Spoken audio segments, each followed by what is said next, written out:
Students का अनंत ज्ञान by सज्जन में हार्दिक स्वागत है। आज मैं आपको क्लास 10th हिंदी क्षितिज चैप्टर 5 सूर्यकांत त्रिपाठी निराला द्वारा लिखी गई उत्साह एवं अट नहीं रही के क्वेश्चन आंसर हल करवाऊंगी। तो सबसे पहले उत्साह के क्वेश्चन आंसर हल करते हैं। तो पहला क्वेश्चन है, कवि बादल से फुहार रिमझिम या बरसने के स्थान पर गरजने के लिए कहता है, क्यों?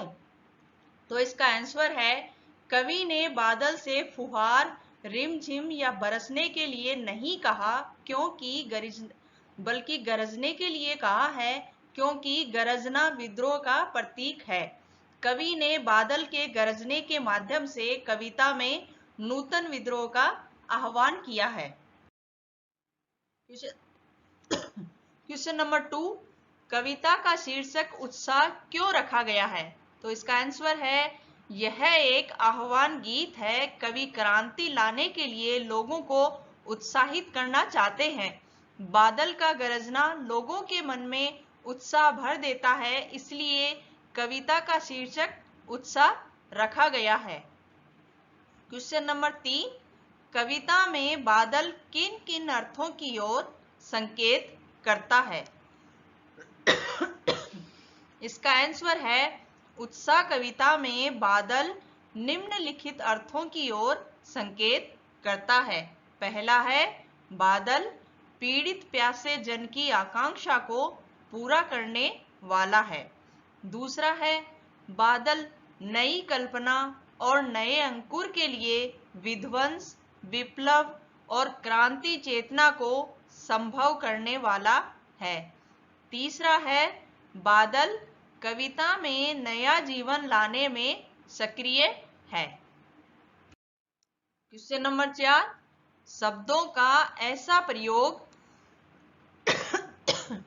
जिससे कविता के किसी खास भाव या दृश्य में ध्वन्यात्मक प्रभाव पैदा हो, नाद सौंदर्य कहलाता है।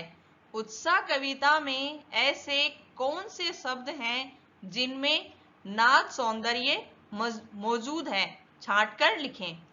तो इसका आंसर है, पहला, घेर घेर घोर गगन धाराधर ओ।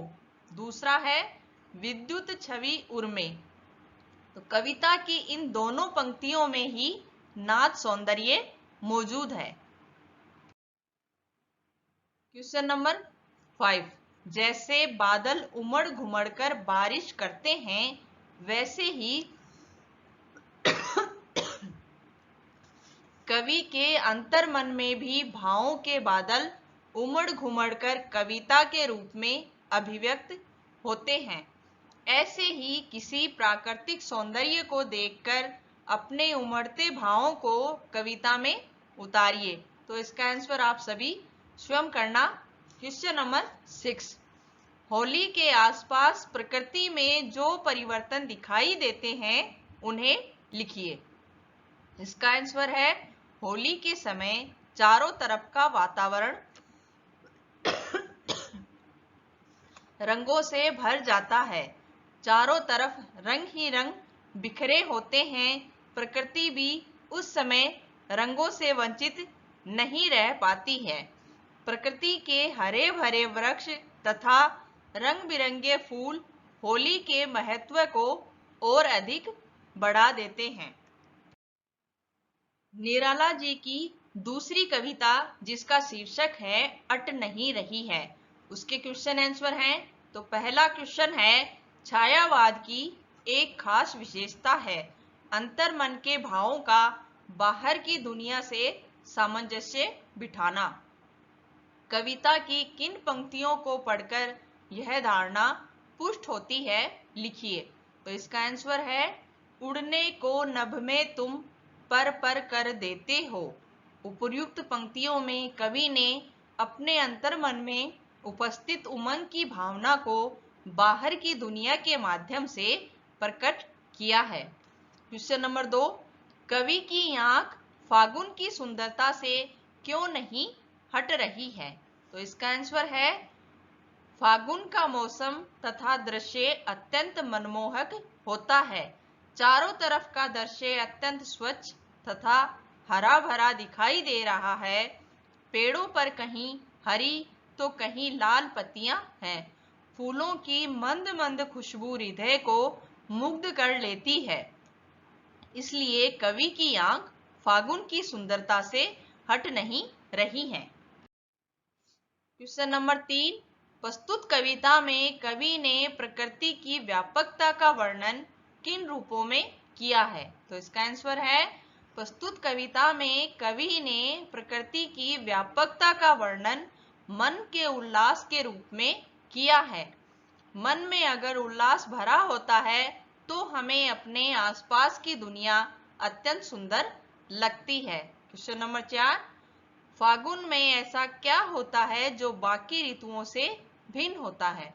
इसका आंसर है, फागुन में वर्षा होती है। बारिश की बूंदें वातावरण को स्वच्छ कर देती हैं तथा पूरा वातावरण सुंदर प्रतीत होता है। आसमान अत्यंत साफ सुथरा लगता है। प्रकृति में चारों तरफ हरियाली ही हरियाली होती है।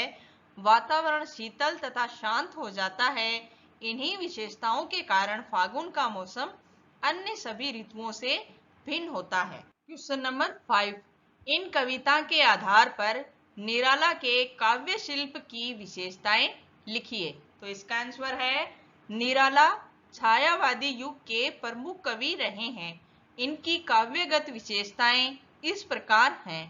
पहला, निराला ने छंद मुक्त होकर अपने काव्य की रचना की है। दूसरा है, इनके काव्य में प्रकृति चित्रण के माध्यम से मानव हृदय की भावना व्यक्त की गई है। तीसरा है, भावों की सूक्ष्म अभिव्यक्ति इनके काव्य की मुख्य विशेषता रही है। चौथा है, प्रस्तुत काव्य में तुकबंदी के माध्यम से कविता को गीत के रूप में भी प्रस्तुत किया जा सकता है। पांचवा है, कविता में सुंदर शब्दों का प्रयोग कर कविता को सुंदर रूप प्रदान किया गया है। तो इसी के साथ हमारी क्लास यहीं समाप्त होती है। इस वीडियो को देखने के लिए आपका बहुत बहुत धन्यवाद।